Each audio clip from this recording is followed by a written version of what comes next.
kisah lelaki pembunuh 100 orang yang jadi ahli surga. Manusia tak luput dari kesalahan dan dosa. Namun Allah Subhanahu wa taala Maha Pengampun bagi hambanya yang bertaubat. Seperti kisah lelaki yang telah membunuh 100 orang lalu ia memilih untuk bertaubat. Diceritakan pada zaman dahulu ada seorang laki-laki yang telah membunuh 99 orang. Kemudian ia ingin bertaubat dan ia mencari penduduk bumi yang paling alim.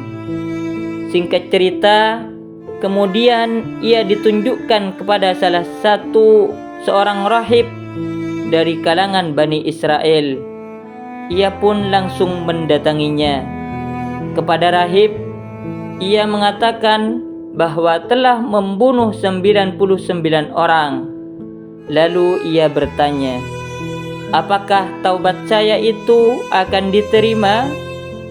Lantas rahib menjawab, tidak. Maka langsung dibunuh rahib itu sehingga genap yang dibunuhnya 100 orang.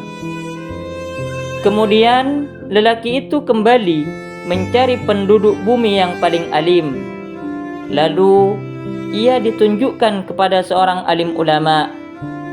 Kepada orang alim tersebut ia berkata bahwa telah membunuh 100 orang. Lalu ia bertanya, apakah taubat saya itu akan diterima? Orang alim itu menjawab, iya. Dan apa yang menghalangi antara dirinya dan taubat?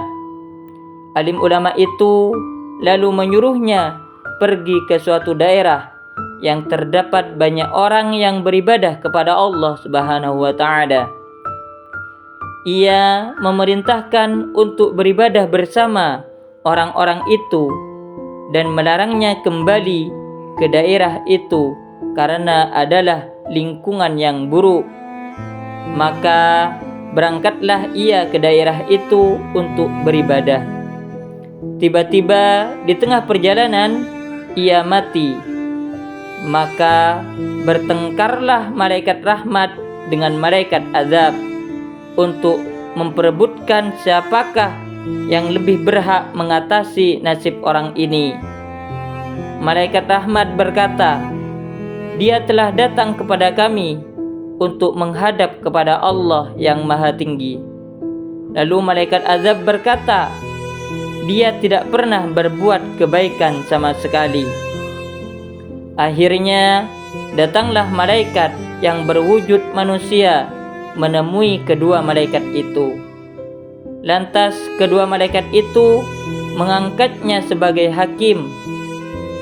Kemudian malaikat yang terakhir ini berkata, sekarang ukurlah antara jarak yang sudah ditempuh dengan jarak yang akan dituju.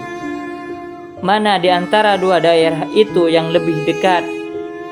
Lalu diukur dan nyata lebih dekat pada kota yang dituju. Lalu diambil oleh malaikat rahmat.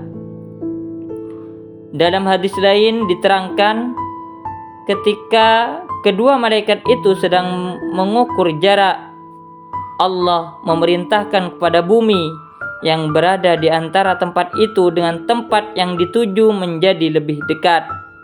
Bedanya hanya 1 jengkal.